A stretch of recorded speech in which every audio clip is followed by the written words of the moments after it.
Oy, good morning, Luzon, Visayas at Mindanao. Kumusta kayo, ka-coffee? Ayan. For sure narinig nyo na to. For sure nakita nyo na to, ka-coffee. Hinahalin tulad ni Sara Duterte, ang tatay niya na kinasuhan, na judge sa ICC na kabilanggo. Hinahalin tulad niya kay Ninoy Aquino. Naku, ang dami nag-react. Ang layo-layo naman, bakit kay Ninoy mo ihahalin tulad yan? Bakit hindi kay Hitler? Naku, nagsalita ang PCO. Si Yusek Claire Castro, nagsalita siya dyan. Kasi, mukhang gusto ni Digong, base doon sa statement na binasa ni Yusek Claire Castro, mukhang gusto ni Digong, ihalin tulad siya kay Hitler. Hindi dito kay Ninoy Aquino. Pero si Sara Duterte, gusto niya kay Ninoy Aquino ihalin tulad eh. O sige, basahin natin ka-coffee itong statement na ito ni Sara Duterte. Bago lang ito ha. Sinabi ko din sa kanya yon. Pa, yung kagustuhan mo na umuwi, yan din yung katapusan ng buhay mo. Magiging Ninoy Aquino Jr. ka. Wow! Talaga ba? Dalawang bagay, ka-coffee. Una, mali na ikumpara siya kay Ninoy Aquino. Magkaiba si Ninoy Aquino at si Digong. Si Ninoy Aquino, wala tayong natatandaan na may chinugi yan na 30,000. Si Digong, malinaw, may kaso pa. Ayan, nadjadya na sa ICC. So magkaiba sila dyan. Baka mahalin tulad kay Digong. Pangalawa, ang pinupunto kay Ninoy, ang pinupunto nila dyan, kasi hanggang ngayon, ang pinapaniwalaan nila, nagpatsugi kay Ninoy, Marcoses eh. So gusto nila palabasin, na chinugi si Ninoy, so si Digong, tsutsugiin din ng mga Marcos. Yan yung gusto nilang i-drive na narrative eh. Yan ang gusto nilang palabasin. Si PBBM na naman masama dyan. Marcoses na naman masasama dyan. Tingnan mo, mga style ninyo, ka-coffee. Dalawang bagay yan, ka-coffee. Meron pa pala, pangatlo. Ayaw pa uwiin ni Sara Duterte ang tatay niya. Bakit ayaw niya pa uwiin? Diba, bring Duterte home. Yan ang inyong panawagan. Pero bakit niya ayaw pa uwiin? Ano to? Nung nasa Hong Kong? Bakit ayaw niya pa uwiin? Gusto niya magtago. Kasi alam niya na may warrant of arrest. Gusto niya magtago. Yan ba ang vice-presidente? Kinukonsinte. Gusto niya pala magtago. Siguro, siya nga, kasi nabalitaan niyo yan, ka-coffee, di ba? May lumabas siya sa balita na meron daw pong anak itong si Digong na pinipigilan na wag daw umuwi. Merong mga anak na gustong umuwi. Kasi daw yung political career. Pero meron din pumipigil. Hindi kaya si Sara yun? Kasi, yan na mismo, umamin siya na baka mangyari sa kanya yung nangyari kay Ninoy. Hindi kaya si Sara yun? At sinabi niya sa akin, sabi niya, kung ganyan ang kapalaran ko, then, so be it. Basta lang, mauwi ako sa Pilipinas. Kasi yung pride niya, yun lang naman ang kalaban ni Digong, yung pride niya eh.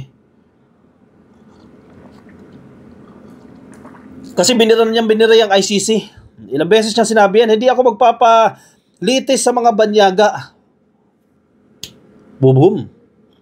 In just a snap, nasa ICC na. Nasa ICC na. Kung nanahimik lang kasi yan, hindi sana madadala sa ICC yan eh. Ang problema, madaldal eh. Ang problema, tapos na nga sa administrasyon niya 6 na taon, nakikisaw-saw pa, nakikiepal pa. Gusto pang mag-co-leader kay PBBM eh. Ibigay mo kay PBBM, si PBBM ang presidente, hindi yung nagmamarunong ka. Pahinga ka na, di ba? Tapos ka na eh. Ayaw mo tumigil ha? Sige, pakulong kita. Oy, hindi si PBBM nagpakulong dyan, ICC yan. Sila Trillanes yan, sila yung nagkaso. Inapabilis lang ang paghuli. Anyway, sige. Dahil kinumpara niya, sige, kumparahan na naman ito. Kinukumpara niya kay Ninoy Aquino Jr. Tinanong si Claire Castro. Nanonood ako ng press conference kanina eh. PCO press briefing with Malacanang Press Corps, March 24, 2025. Yan, nasa RTVM yan, ka-coffee. Pwede nyo rin yan mapakinggan ng buo. Sige, i-play natin, ka-coffee, itong video na yan. Sample siya dito. Isa to sa tinik nila. Si Attorney Claire Castro, isa to sa tinik ng mga DDS. Kasi binibira sila eh. Nakakatikim sila dito eh kay si Claire Castro. Sige, pakinggan natin. Sunod na tanong, Monica Sargan, Brigada FM. Good morning po, Yusek. Sa pagtitipon din po sa The Netherlands, nabanggit po ni VP Sara sa kanyang speech, as I quote, Pa, sabi ko yung kagustuhan mo na umuwi, yan din yung katapusan ng buhay mo, magiging Ninoy Aquino Jr. ka. Any reaction po from the palace? Inahahalin tulad ba ni VP Sara ang kanyang ama? kay sa yumaong Ninoy Aquino. Parang hindi po natin nadinig noon na inahilin tulad ni dating Pangulong Duterte ang sarili niya kay Ninoy, kung hindi kay Hitler. Meron po siyang sinabi mismo, sinabi pa niya dito, and I quote, Hitler massacred 3 million, actually supposed to be 6 million Jews. Now there is 3 million, what is it? 3 million drug addicts in the Philippines. There are. I'd be happy to slaughter them. At least if Germany had Hitler, the Philippines would have me. So napakalayo pong ipakumpara ang sarili o ikumpara ang dating Pangulong Duterte kay Ninoy Aquino na hindi nagkaroon ng anumang record ng mass murder or crimes against humanity. Mas ninais po ni dating Pangulong Duterte na ikumpara ang sarili niya kay Hitler. Okay, wow. What an answer, ha? Grabe to, ha? Grabe yung juicy yun, ha? Yung statement na yun ni si Claire Castro, ha? Very juicy. Meron pang, may verbatim pa na statement ni Digong. Sige, isa-isahin natin yan. I-deconstruct natin yung statement. 1, punto ni si Claire. Maling-mali na ihalin tulad siya kay Ninoy Aquino Jr. Malayong-malayo sila ni Digong. Diba? First point, walang crimes against humanity, si Ninoy Aquino. And mas maganda pa yung imahe niya. May imahe pa nga yan ng pagkabayani. Diba? Pero questionable ka, Coffee. Maraming debate yan. Pero hindi ganoon kasama ang imahe ni Ninoy Aquino as compared dong kay Digong. Walang-wala. So maling-mali si Sara dyan ay kumpara yung tatay niya kay Ninoy Aquino Jr. First point yan ni Jose Claire Castro. Second, si Digong mismo ang umamin, si Digong mismo yung merong statement, in fairness kay Jose Claire Castro, ready siya, no? Alam niya yung quote Alam niya yung statement ni Digong Nasasabihin niya, wow, prepared. Ando doon mismo yung statement ni Digong. So kung si Digong, mas gugustuhin niya na ikumpara kay Hitler. Si Hitler, tsumugi ng 6,000 na tao. 6 million na tao. Siya proud pa. Kasi kung may 3 million daw dito sa Pilipinas, proud pa siya. Na-i-slaughter niya raw yung mga yan. Sana napakinggan ni Sara Duterte yan. Bago siya magkumpara kay Ninoy Aquino. Ikumpara mo kay Hitler, yung tatay mo. Huwag kay Ninoy. Nandamay pa kayo ng patay. Si Hitler patay na rin yan, pero hindi ko alam kung totoong patay na ang kaluluwa, no? Baka buhay pa rin until now, o nagsasuffer pa rin until now. Doon mo ikumpara. Huwag kay Ninoy, dahil mas matino naman si Ninoy yan. Dahil yung tatay niya mismo, sana tinanong niya yung tatay niya, tay. Patawag niya, okay lang ba ikumpara kita kay Ninoy Aquino? Kung sinabi niya sa tatay niya, malamang sasabihin niya ni Digong, no. Kay Hitler mo ko ikumpara. Dahil noon pa man, yun naman ang sinasabi ni Digong na kay Hitler siya, berdugo siya. Yan ang sinasabi niya. Not the typical president. Yung mga ewang DDS until now, bilib na bilib pa rin. Kasi hindi kayo namatayan. Hindi kayo pamilya ng 30,000 na chinugi at tinukhang na hindi binigyan ng due process. Ulit-ulit na naman tayo dito. Papaano kung sa inyo mangyari yan? Yan yung tanong. Siyempre, iilaga nila yan. Sasabihin nila, galit lang naman kayo kasi may mga pamilya kayong adik, may mga pamilya kayo natukhang. Kung hindi nila ginawa yan, hindi sana sila matutukhang.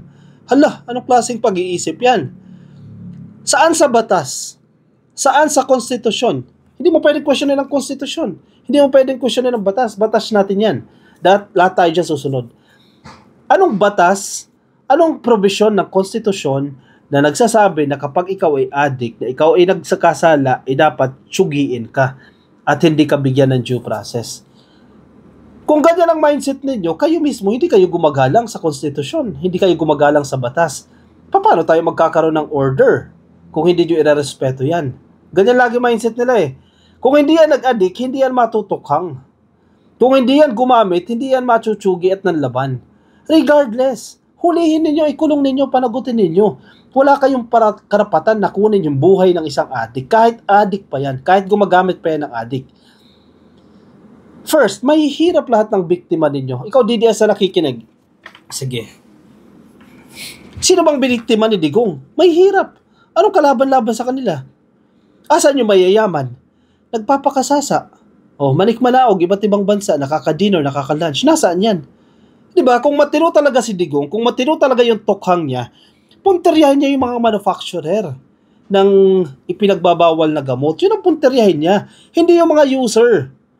Yes, pwede. Punteryahin mo, hulihin yan. Pero hindi yun ang dapat. Kung matalino talaga si Digong, nagkataon lang na hindi ganun katalino eh. Quota system eh. Kasi gusto lang nila palabasin eh. Natsugi namin, 6,000. Titigil na kayo. Ganyang strategy. Punta kayo doon sa ugat. Ano ba yung pinagmumulan yan? Yun ang inyong i-address. Problema kasi, weak si Marcos eh. Hindi kaya ni Marcos yan eh. Weak ba? Tingnan ninyo. Kinarma kayo, di ba? Yung tinatawag yung weak leader, si PBBM weak leader,